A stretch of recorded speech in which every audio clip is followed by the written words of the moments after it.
For the past year, I pushed my body past its limits, chasing something I wasn't sure I could ever reach. This journey demanded more than I ever thought I had to give. This wasn't just about getting better at basketball. This was about a war. War against my own limits, against a body that screamed no, against an ego bruised by years of doubt. For the past year, I didn't just train, I bled for this. I risked injury, sacrificed countless hours, and faced down the constant fear of failure. But what happens when you pour every ounce of yourself into a dream? What really changes? Stick with me as I break down the toughest challenges I faced, the lessons learned in the fire, and reveal a raw, unscripted 1v1 that shows the unvarnished truth at the end. And you won't want to miss the one habit, the silent game changer that underpinned it all.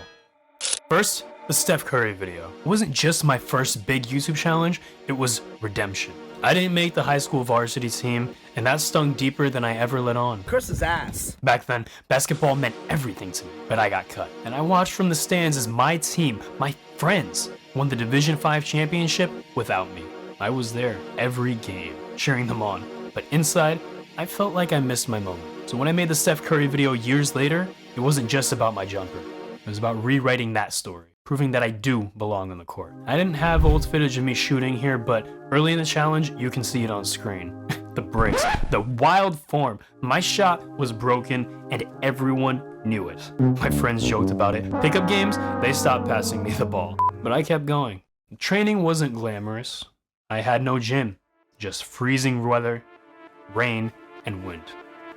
I practiced outside every day, sometimes 3 hours straight until I hit 100 threes. No water, no breaks sometimes, that was on me, but it was just pain, doubt, and the feeling that maybe I'd never fix it.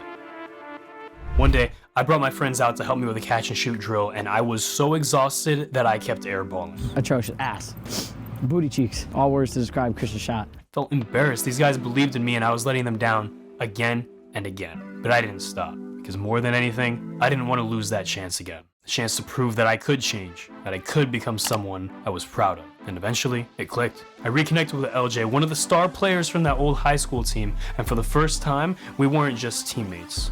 We were equals, playing side by side, competing in front of what would be hundreds of thousands of viewers on YouTube one day. And when I hit that game winner, I signed the jersey and retired it.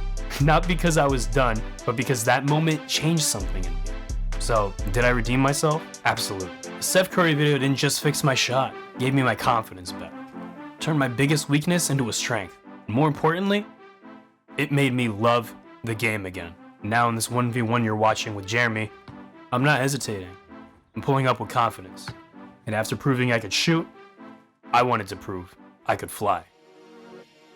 Because what's a better follow-up to being a 5'4" sniper than becoming a 5'4" paint beast? I wasn't just chasing hops, I was chasing history. Because if I pulled this off, I wouldn't just be dunking. I'd be one of the best dunkers on the planet for my height. I gave myself 60 days, 2 months to chase what most people told me was impossible. And I had to act fast. I was 22. The window was now. Training was brutal though. This wasn't just get bouncy content. I hired a professional personal trainer certified from Austria who built a program focused on jumping mechanics, strength, and recovery. It was the most intense length training I've ever done in my life. And behind the scenes, physical therapy, deep tissue massage, not as a luxury, but as a necessity. I'm ready to touch this 10-foot ring. Jumping mechanics, watched frame by frame, sleep, protein intake, stretching, everything was optimized. I may as well have been a full-time athlete, and honestly, I was loving it, until I pushed too far. I hit a 36-inch vertical, that's 3 feet off the ground before counting my 6 feet 8-inch standing reach. I touched an 9.5-foot rim, and I even grazed a 10-foot rim. Might not be a dunk, but for someone my size, you do the math, I was right there. And then came the cost. It started with shin splints. Nothing new, but they didn't go away. They got worse. Turns out my calves weren't loading right, so all the impact was wrecking my shins. My economics professor, of all people, noticed. Unfortunately, by then the damage was already done, and on day 50 during a practice jump, I landed wrong. My right ankle twisted, and everything reset. That injury didn't just take away my vertical, it took away the belief I could fly. What sucks is this was the hardest I've ever trained in my life. If you think I should take another shot with better sports science and smarter recovery, leave a comment below and let me know. And my vertical today, it's not gone, but it's just not what it was. And finally, just 2 months ago, I trained like Kyrie Irving for 30 days. I've always wanted to compete in a real basketball tournament someday. Maybe a full intramural season, a league game, a serious competition for the video channel, or something. But that dream depends on whether I can evolve past just being scrappy at 5'4". You see, Kyrie Irving was the first NBA player I truly admired. Handles, the shiftiness, the control. He played like the floor was lava and he knew every safe spot. I watched hours of his highlights when I was falling in love with basketball, and making this video, this challenge, felt like stepping inside that memory. But the road wasn't smooth. I trained through the worst conditions. Freezing Connecticut winter. I am freezing. No indoor gym, no sun, barely any light after work. It was dark, it was cold, and sometimes I just wanted to sleep. But I kept going. Even when I injured my wrist mid-challenge, even when I thought it was over, I kept showing up, as always. Because I wasn't training to look good, I was training to be good. And this time, instead of teaming up with LJ, I was going against him. A legit 6'5" former varsity starter, 13 inches taller than me. If I could hold my own against that kind of challenge, then maybe, just maybe, that dream of competing for real wasn't dead. But before we jump into the final 1v1, there's one last part of this journey that might seem small, but it changed way more than I expected. Actually, I'll explain that right after the game. Just know, there's a reason my body's been moving the way it has, and it all ties back to something I've been working on quietly, but behind the scenes. Trust me, it's not what you think. The first player to score 21 points wins. We're doing 2s and 1s for an imaginary 3-point line, according to our best guesstimates.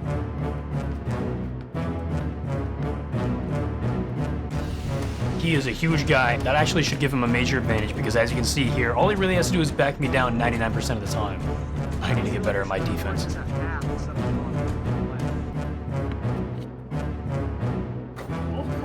Wow. This was bad. As usual, I'm getting blown out in the beginning.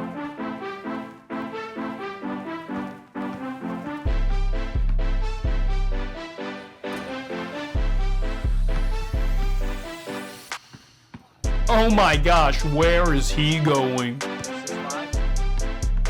You gotta love the hezzies. Easy layups.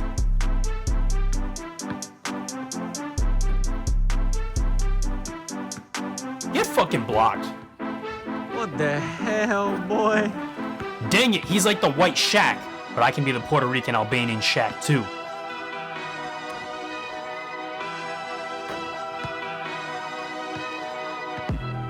That was kind of disrespectful right there. Cleveland, this one's for you! Okay, now I'm saucing. Unnecessary.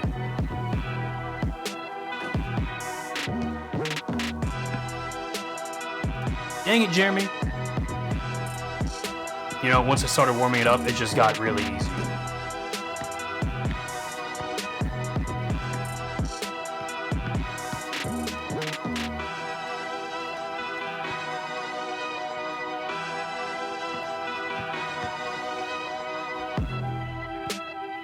Oh my gosh, jelly In-N-Out cheese! Is this the dagger? Yes, oh my goodness, that was so bad. I beat Jeremy. And that's what all of this was about. Not the views, not the title cards, but knowing I can show up in a random backyard game, and sure, I have more experience than him, but exactly, that's the point. You know, it's just proof that I changed and proof that all of this mattered. Thanks for sticking around because this last piece of the recap might be the most slept on.